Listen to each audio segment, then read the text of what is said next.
இன்றைக்கான வேதவசனம் நீதிமொழிகள் அதிகாரம் 10 வசனம் 22. கர்த்தரின் ஆசீர்வாதமே ஐஸ்வரியத்தை தரும், அதனோடே அவர் வேதனையை கூட்டார்.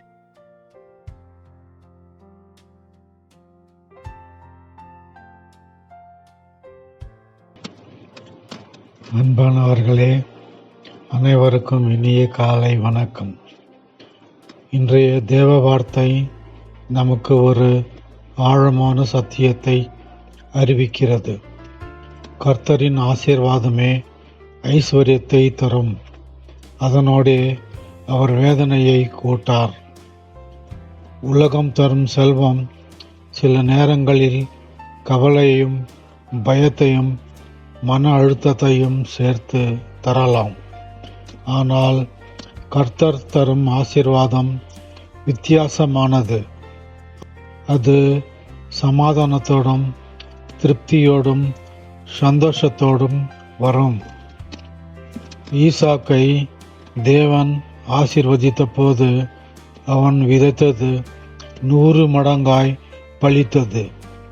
இந்த சம்பவத்தை பழைய ஏற்பாட்டில் ஆதியாகமம் அதிகாரம் 26 வசனங்கள் 12 முதல் 19 வரை இவ்வாறு கூறுவதை பார்க்கிறோம்.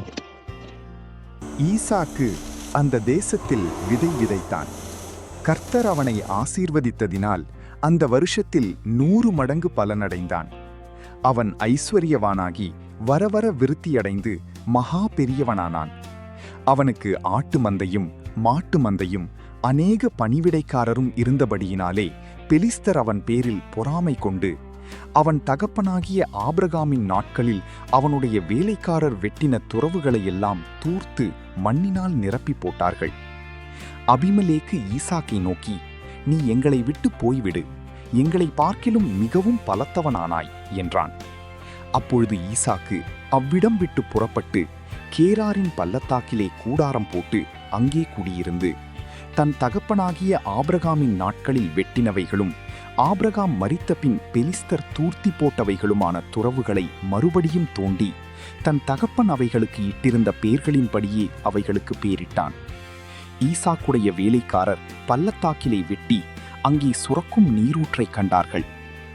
அதேபோல் பேதுரு இரவு முழுவதும் பாடுபட்டும் ஒன்றும் கிடைக்கவில்லை. ஆனால் இயேசுவின் வார்த்தையின்படி வலை போட்டபோது படகுகள் நிரம்பும் அளவுக்கு மீன்கள் கிடைத்தன. இந்த சம்பவத்தை லூக்கா அதிகாரம் 5 வசனங்கள் 4 முதல் 7 வரை இவ்வாறு கூறுவதை பார்க்கிறோம். அவர் போதகம் பண்ணி முடித்த பின்பு சீமோனை நோக்கி, ஆழத்திலே தள்ளிக்கொண்டு போய் மீன் பிடிக்கும்படி உங்கள் வலைகளை போடுங் என்றார். அதற்கு சீமோன், ஐயரே, இரா முழுவதும் நாங்கள் பிரயாசப்பட்டும் ஒன்றும் அகப்படவில்லை. ஆகிலும் உம்முடைய வார்த்தையின்படியே வலையை போடுகிறேன் என்றார். அந்தபடியே அவர்கள் செய்து தங்கள் வலை கிழிந்து போகத்தக்கதாக மிகுதியான மீன்களை பிடித்தார்கள். அப்பொழுது மற்ற படவில் இருந்த கூட்டாளிகள் வந்து தங்களுக்கு உதவி செய்யும்படிக்கு சைகை காட்டினார்கள். அவர்கள் வந்து 2 படவுகளும் அமிழத்தக்கதாக நிரப்பினார்கள். இதுவே கர்த்தரின் ஆசீர்வாதம், மனித முயற்சிக்கு அப்பாற்பட்ட பெருக்கம். ஆகையால் ஆசீர்வாதத்தை மனிதரிடமிருந்து அல்ல, கர்த்தரிடமிருந்து தேடுங்கள். அவர் தருவது நிலையானது, அவர் கொடுப்பது நிம்மதியோடு நிறைந்தது. அவர் திறக்கும் வாசலை ஒருவனும் அடைக்க முடியாது. இப்பொழுது நாம் ஜெபம் செய்வோம்.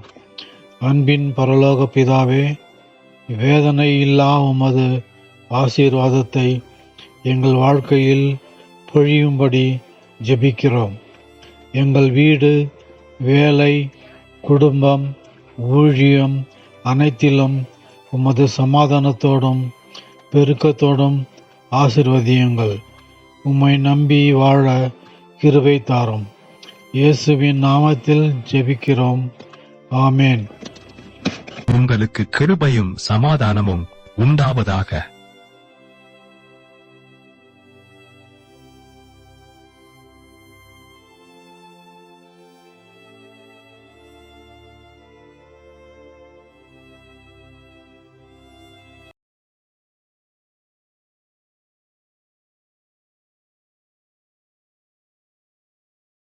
நன்றி. மீண்டும் நாளை சந்திப்போம். அதுவரை தேவ கிருபை உங்களோடு இருப்பதாக.